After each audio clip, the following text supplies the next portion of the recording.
The Provoke Podcast, brought to you by Provoke Media and produced by the international broadcast specialist Marketeers.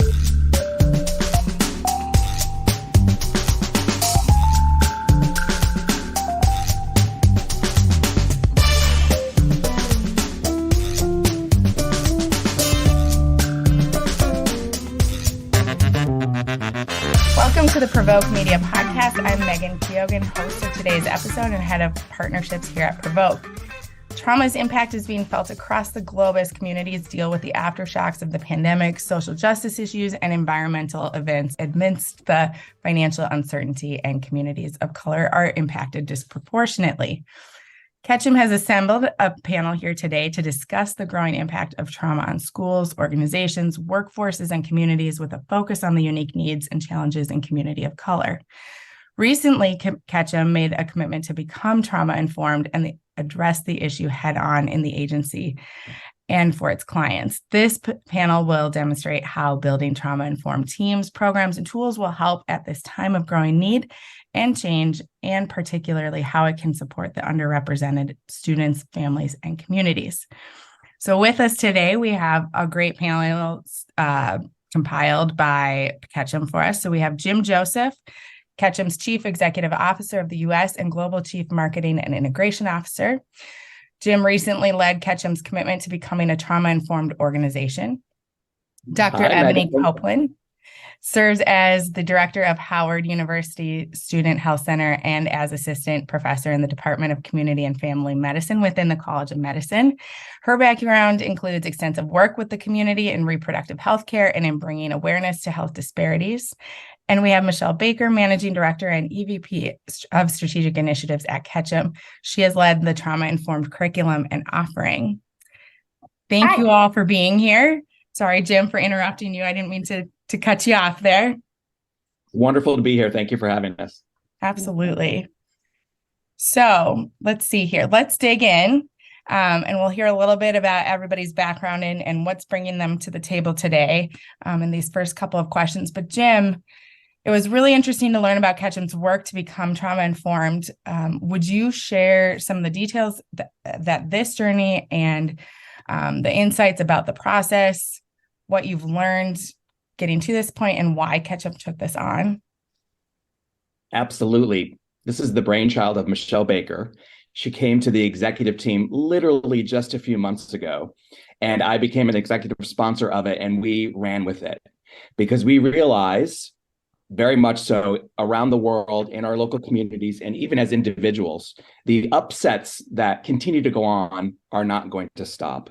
And they have a direct impact on who we are, how we work, how we form relationships, and basically how we carry on in our life. And the notion of being trauma-informed is actually something that exists in other industries and in other sectors. And we realized as a communications consultancy that we should become trauma-informed as well, and we should help our clients become trauma-informed.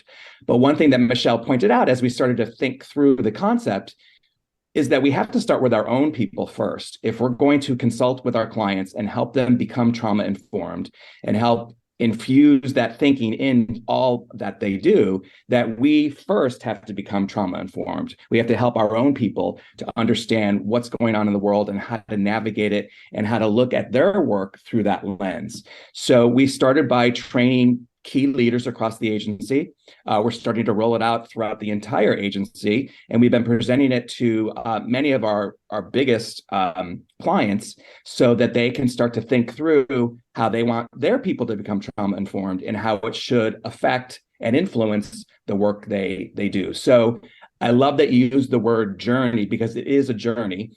We are developing it and launching it kind of in motion. And tweaking it, improving it, and getting it to a good place so that our people are very well versed, helps them deal with their own issues even at work or in their life, and then we can then consult with our clients.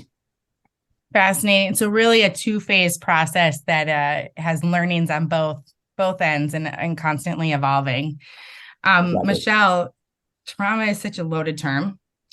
In fact, trauma has become more mainstream in our discussions and conversations, and it's a part of everybody's conversations due to just what we have gone through in the world.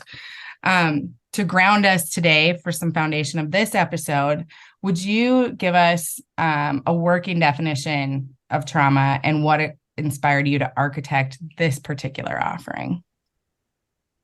Yes, thanks, Megan. So, as Jim mentioned, the world events have weighed on us all heavily. They've shifted our mindsets, they've redefined needs in the workforce, schools, communities. And as you noted, more and more people are sharing information about their personal traumas. People are seeing it more on the news, on social media. It's a top Google search, it reaches the tops of the bestsellers list. But not all stress and not all stressful events qualify as trauma. So it's really important to be deliberate about that definition. We define trauma at Ketchum in the work we're doing as a psychological harm that affects our performance. And as Jim mentioned, that can arise from an array of causes: violence, racism, bias, harassment, even political divides, and financial downturns can turn into trauma. And we've seen the sad reality that communities of color have borne the weight of the negative effects of things like the pandemic, social justice, financial downturns. And so it's really important to focus on communities of color and marginalized communities first when we talk about trauma. I was first introduced to the concept of trauma awareness when I volunteered as a tutor for a literacy program in Washington, D.C. That was in Wards 7 and 8. And as part of that program, I had the opportunity to be trained in trauma awareness. And it really helped me not only in my work as a tutor and a volunteer, but also the work that I do in public health. It was the height of the pandemic. And as part of the training, they grounded us with most of the students and families that we were interacting with had lost a loved one who lived in the home or was a direct caretaker for the students that we were working with at such a disproportionate ratio to what national averages of people who had lost loved ones. So that, coupled with the insecurity, domestic violence rates, unemployment, really helped provide the right entry point and empathetic insight that was needed from day one to be focused and deliberate about outcomes. We know to make progress that it's really important to understand trauma in education, academics. That's key to anything where trauma-informed organizations are rolling out. Absolutely. And so, Dr. Copeland, that brings us to you. These past few years have been especially traumatic for people of color and marginalized populations. We've seen a lot of that play out on college campuses, particularly at historically Black colleges and universities. Have you seen the impact with students and families at Howard and other HBCUs? Yes, we've definitely seen the impact of trauma at Howard, other HBCUs, within the students, faculty, and staff as well, because we are HBCU, the faculty and staff are also predominantly of color.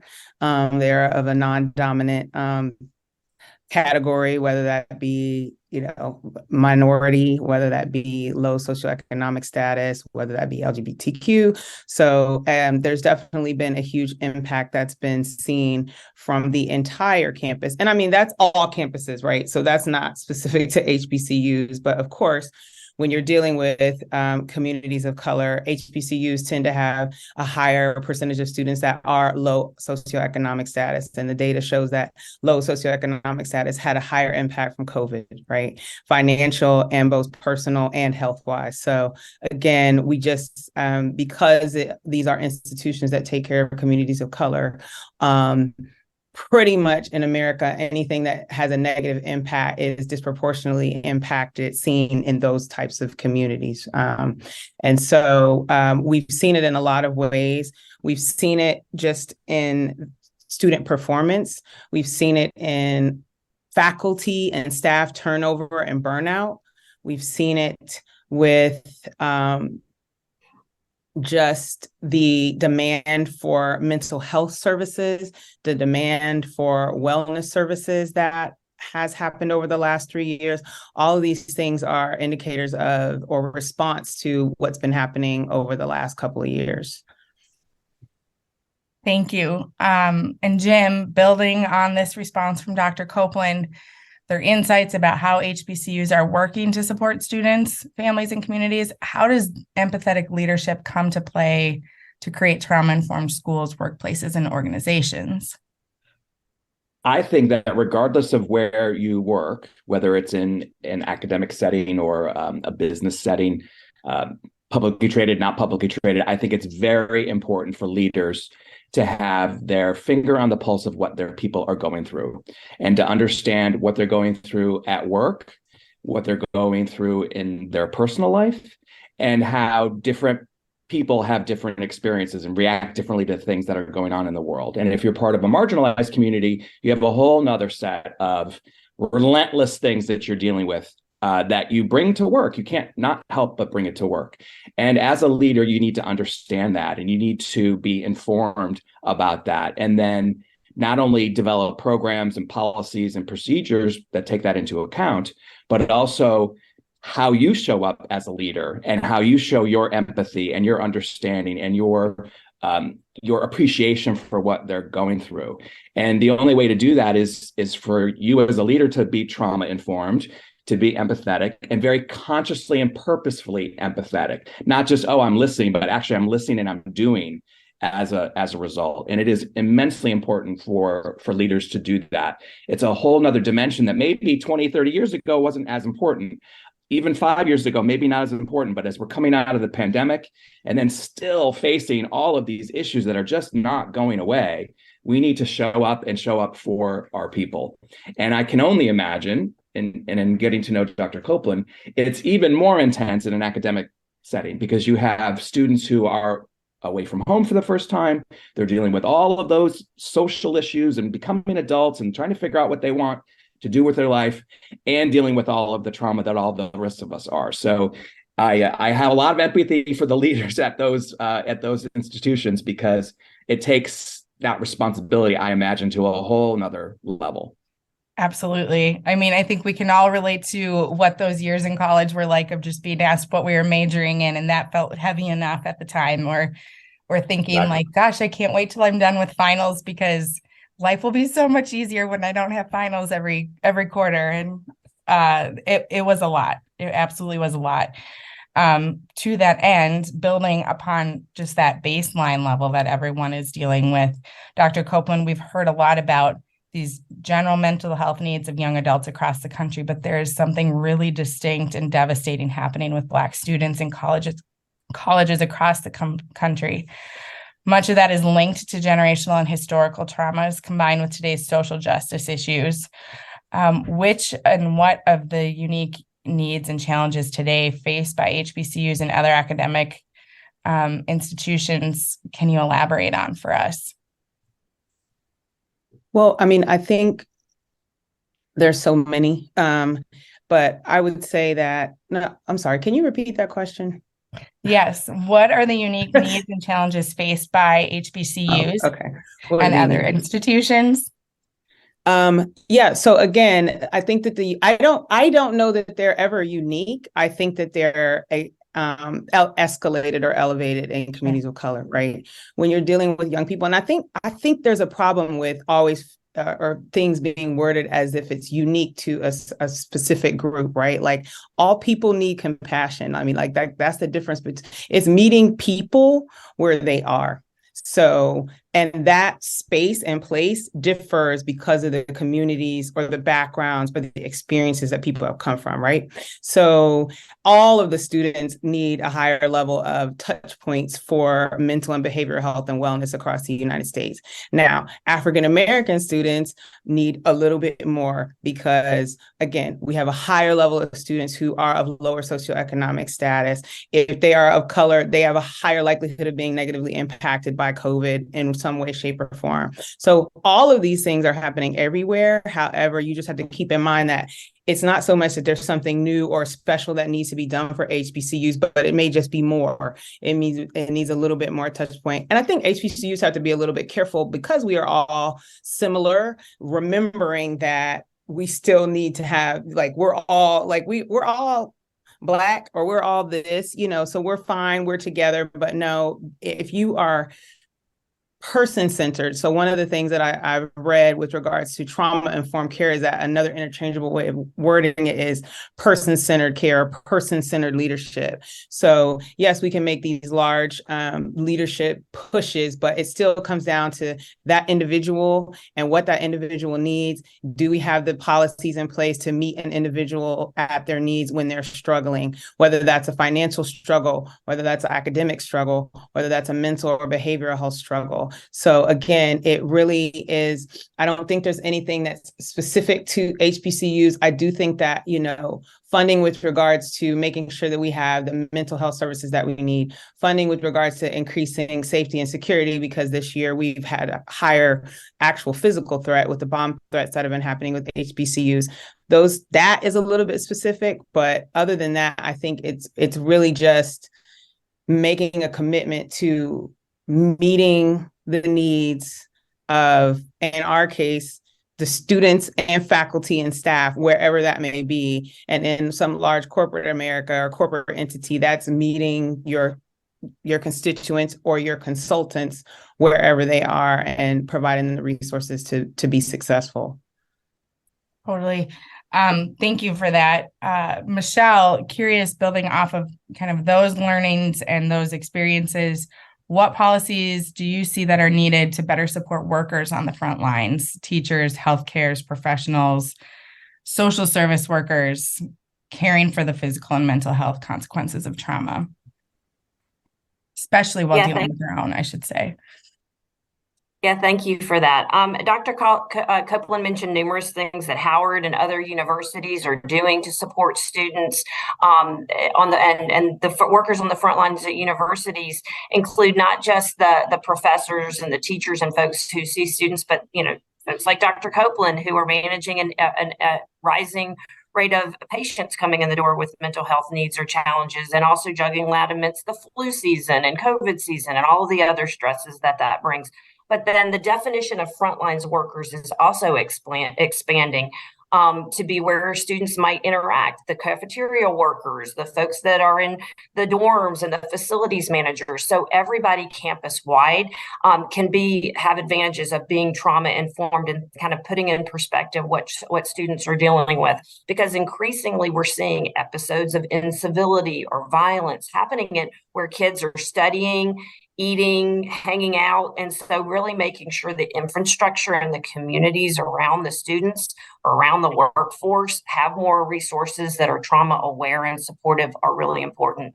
The other thing that Dr. Copeland mentioned is that gap in care and access. There's huge demands for mental health services in campuses around the country, and there's a huge gap in filling them. So policies need to be very focused on how to get more telehealth, more teletherapy, more resources to students earlier. And that's a huge gap and challenge. So any policy that implements support and resources for an organization to become a trauma-informed organization, or bridging that gap in care, and that's general health care, but then also teletherapy and therapy, is really crucial to sort of moving beyond some of the challenges we're dealing with so acutely today. May I add something, Megan? Yes, yeah, absolutely. So just to kind of piggyback off Michelle, one of the things that Howard is doing is going to the students with the resources. Okay, so it's one thing to have the resources, and then, from a human resource level, you say, hey, we have therapy services, or we say all these things when they're in their orientation, or we tell the students like, hey, you can go to the counseling center. Here's the student health center address. And then when crisis hits, that was the last time they heard it. They have no idea where to go. They have no idea what to do. They're not in the right mind frame. So one of the things that Howard really has tried to do this year in the Office of Student Affairs is go to where the students are. So have meet and greet with leadership of various departments, student services, student health, counseling center. We also have a lot of off-site dorms because of the growing population at Howard. And so making sure that we are tabling at those off-site dorms so that they know the services that are available at Howard University. And so really being very intentional with programming to make sure that the counseling center or IVPP, which is the Inter-Partner Violence Program, are at these outreach things, actually putting themselves out there so that the students are always being made aware of the services that are available, so that it's not them trying to remember something that happened at orientation when something traumatic happens. I think that actually segues really well into sort of like our next area, which is that intentionality and sort of proactiveness of putting yourself or your services, meeting your students where they're at. Brings it, I think it actually leads really well into our next topic, which was women's safety in particular, especially around campus. And the discussions around that, Dr. Copeland, that's also an area of your expertise. How do you see this factoring into mental health in Black women on campus? How would a trauma-informed lens help address the unique needs of women in this key moment? So the university, again, we have something called the why do I always struggle with this? I had it. Partner Violence Program. I'm so sorry. I usually have it. Go for the letters. We'll put it back in the text with us. Interpartner Violence Program. Was it interpersonal? Interpersonal Violence Prevention Program. Yes. I mean, I usually know it off the top of my head. So sorry. Anyway, but we have that program, and the leaders within that department are very proactive about making sure that women know that resource is there. We also have Title IX, but I would say that IVPP is really, really, really intentional about putting their services out there. They have events with young women to talk about healthy relationships, consent, all of those things to help prevent violence or interpersonal violence. And so that's one of the programs that we have that's specific for not just women, but people who experience violence within relationships. There are wellness initiatives through multiple departments. The Student Health Center is starting a wellness initiative. The chapel actually has like Wellness Wednesdays where they do various activities, whether it's a podcast or an activity every week. So that's something that's put out there. And then within the Department of Student Affairs, there's also various activities. So all throughout the campus, they're trying to address the needs of the students. And again, I think trying not to pigeonhole programming is really important, right? So just making sure that we're just putting programs out there that are flexible to meeting the needs that present themselves as they present themselves, because the needs of 2022 were not the needs of 2020 or 2019, like reintegration skills and, time management for students who spent 2 years virtual is very different than those programs that we had in 2019 for, wellness and academic advancement look very, very, very different in 2022. So that's why it really just should be focused on who's sitting in front of you. And we can't always know what is going to come. Like we didn't know the pandemic was going to come, but being capable and available to trying to figure out the resources to meet those students where they're at, or the faculty and staff as well, because we can't take care of the students if we don't take care of the faculty and staff that take care of the students. I think that's like a really important message that we've kind of implied throughout a lot of this, but it just doesn't. It needs to be reiterated over and over that it's also taking care of leadership, and for leadership to identify how they're taking care of themselves in order to be able to take care of the populations of the people that they're serving. And I think one of the interesting takeaways that I'm sort of seeing in summary of what you're saying, Dr. Copeland, is kind of this age-old marketing and advertising and comms strategy, which is go to where your audience is, meeting them where they're at, creating a consistent message so that when that time of need comes, it's very front and center of what the culture or what the organization is able to offer, the resources that are at their hand. So I think there's just a lot that that we take from that can also apply to organizations, and a lot of what Jim can tell us more about sort of how that's being applied. So Jim, on that note, worldwide, we've seen academic institutions, organizations, and businesses take on tough issues, everything from the women's health issues that we just talked about with Dr. Copeland, to financial, political, social justice, and other issues. How does being a trauma-informed leader in an organization take on tough issues and bring a sense of inclusive support, community, and possibility to people who've experienced trauma? And actually, before I answer that or give my perspective on it, I would like to just piggyback on something you just said, which is about leaders taking care of themselves so that they can take care of their teams. It is so vitally important. That's a loaded statement, and it comes with a lot of stuff, but it's really important. I practice it myself. You've got to take care of yourself. We too, as leaders, are filled with trauma and experiencing the same things that are maybe in different ways, but experience many of the same issues that our people are facing, perhaps differently, perhaps through a different lens, perhaps some things more than others, but we too are experiencing our own set of issues, personal life and work life. And it's really important that we have the ability as leaders to put that aside, to process it, deal with it, take care of yourself, but then put it aside when you go and then start to work with your teams and help them through their issues. You can't do it through your own lens, but you have to take care of yourself first. And interestingly, when you think about tackling some of those tougher issues in the workplace, back in the day, leaders, organizations, brands avoided tough issues and tough topics. Almost it was taboo to even comment on it or even acknowledge it for fear of backlash, offending some people, stepping into territory that maybe you didn't think you deserve to step into. And now, as a leader, as an organization, as a brand as well, you kind of have to. You don't really have a choice. Now, you don't have to comment on every single thing. You don't have to have a point of view on every single thing. You don't necessarily have to take a stand necessarily.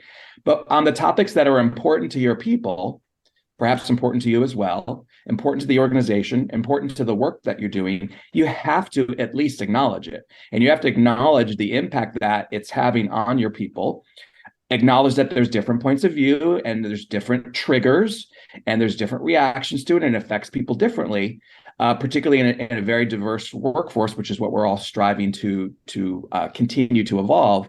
You have to acknowledge it, and you have to acknowledge the impact that it's having.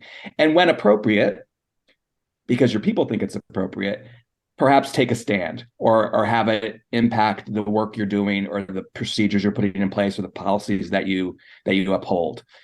Can't avoid it. Silence is now a statement, whether we want to accept that or not. Now, at Ketchum, we can't comment on every single thing because then it starts to become almost just perfunctory. But we do comment on the things that we know are important to our people, and in many cases, take a stand, put something into place when it's appropriate. But it's tough. It's a tough part of the job. No doubt about it. It's a fine line that we walk, but you have to walk it as a human. And walk it knowing that your people are human, and you might make mistakes, you might misstep, but if you're doing it with the right purpose and the right intent, then you're moving along the right way. To go back to one thing that you kind of mentioned, I'd love to put a question to the group here, and I'll let you all decide among the three of you, because I know you all work closely together, who's best suited to answer this. But when it comes to kind of putting the work that you've done on your own experiences to the side and meeting your team or your students where they're at, how important is it to be the most aware, socially aware, up to speed, up to date on the issue, or educated on the issue? How important is it to have that versus acknowledging that maybe you aren't as informed or you haven't experienced an issue, but it's important to address that group is experiencing something? Does that make sense? Like, if you're not the expert, is it more important to first educate yourself or in the moment meet your people that you're serving where they're at to show that there's an awareness of something going on? And I don't know, I'll let you guys decide who should answer that. But I'm just curious because we've kind of talked a lot about being trauma informed, but sometimes there's not time to be trauma informed in that moment that something happens.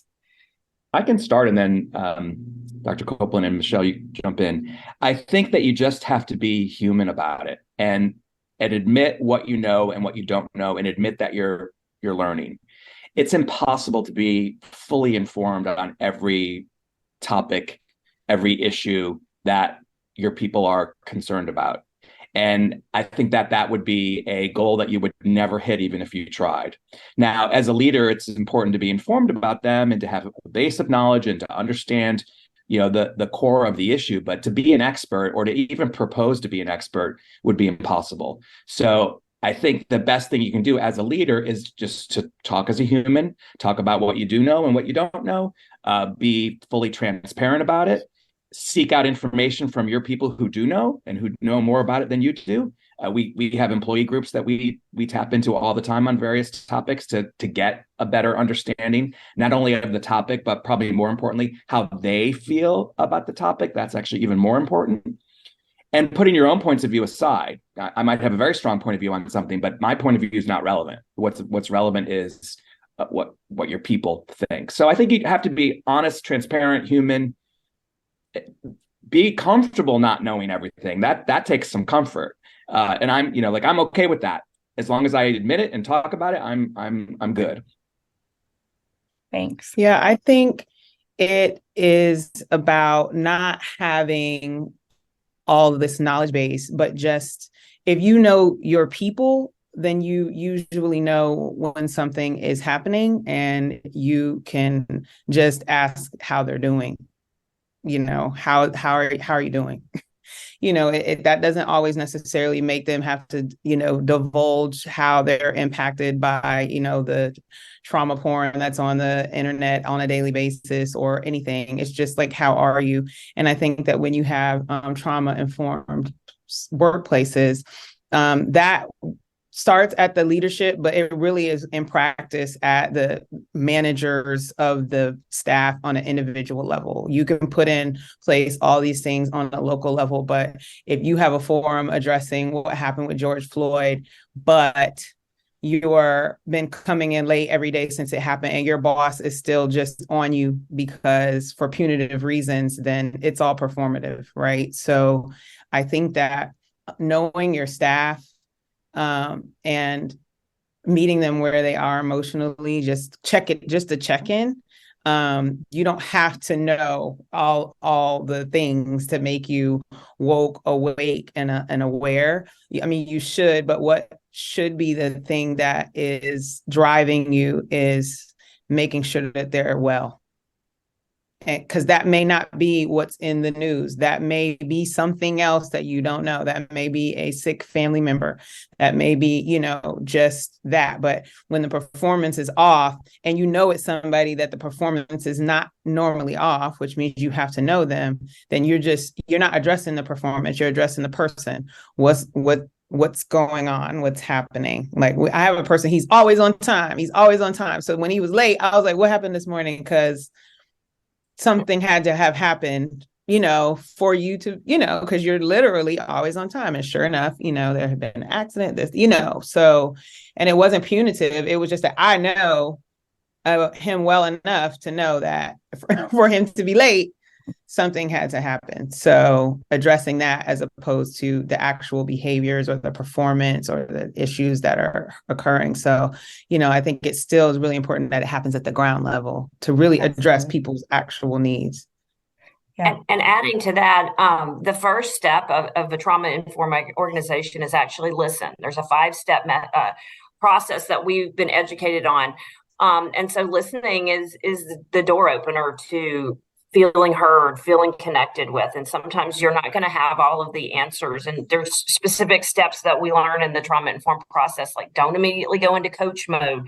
Don't interrupt with your story. Like there's a way to be very deliberate about your listening that can change the whole path of how you might interact on a tough issue or subject that's either on the headlines or in someone's personal life, taking it over. Absolutely. The how are you doing and are you okay goes so far in this.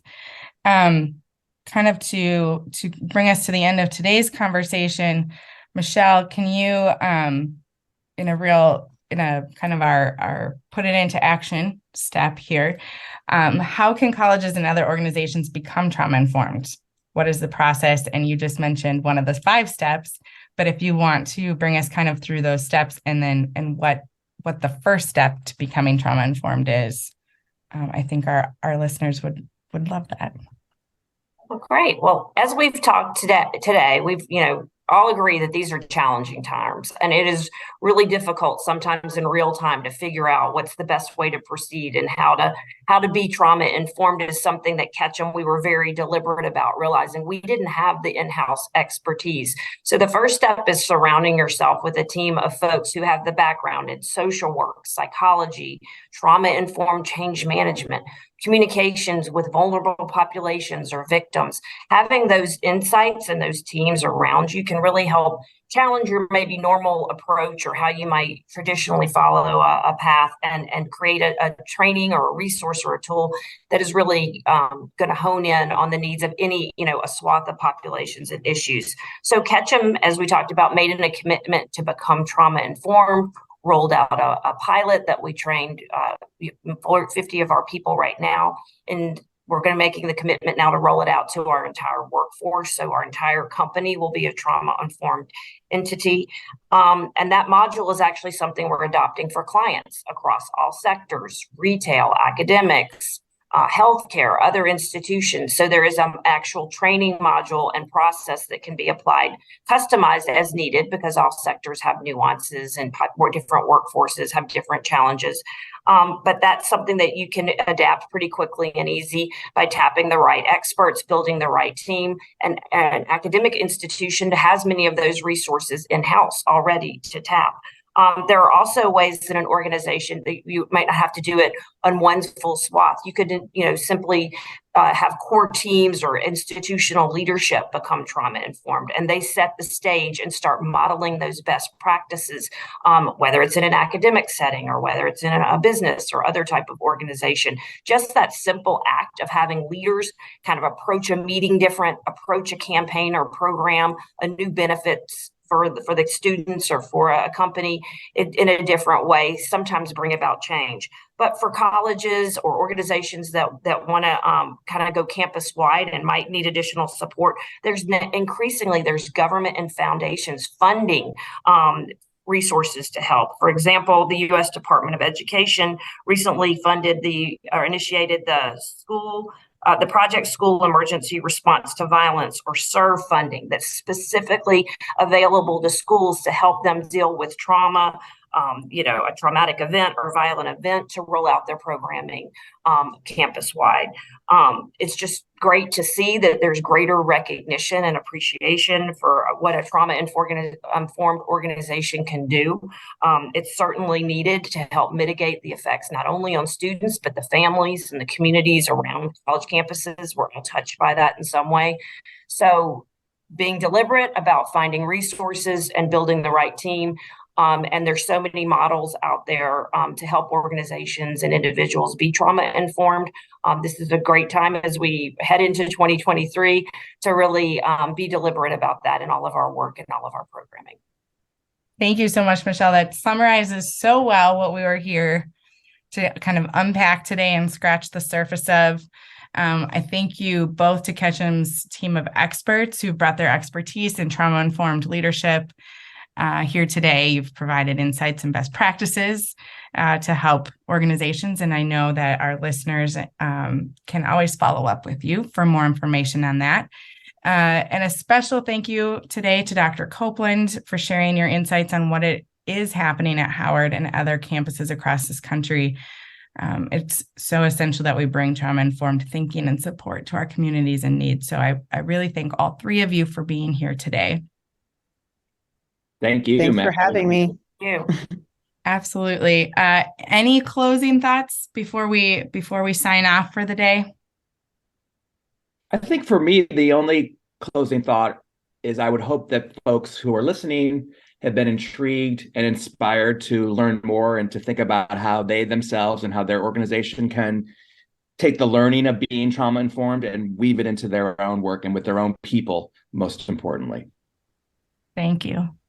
I think I just would want people not to be discouraged by what feels like more work to be trauma informed, and knowing that it will make a better workplace environment, a better, less burnout, less turnover. I mean, it may take feel like it takes a little bit more time, but in the long run, I think everybody benefits from it. That's really great. Thank you. And Michelle, anything from you? No, just appreciate the opportunity to share and learn. There's so much great work being done out there. It's great to kind of share and highlight some of the things happening at Howard, and look forward to continuing the conversation. As always, and we will continue that conversation here on the Provoke Media podcast and elsewhere on Provoke, always with Ketchum as well. So thank you to our sponsor today, Ketchum. Thank you to Dr. Copeland. And this has been the Provoke Media podcast. I'm Megan Keogan, and we are signing off.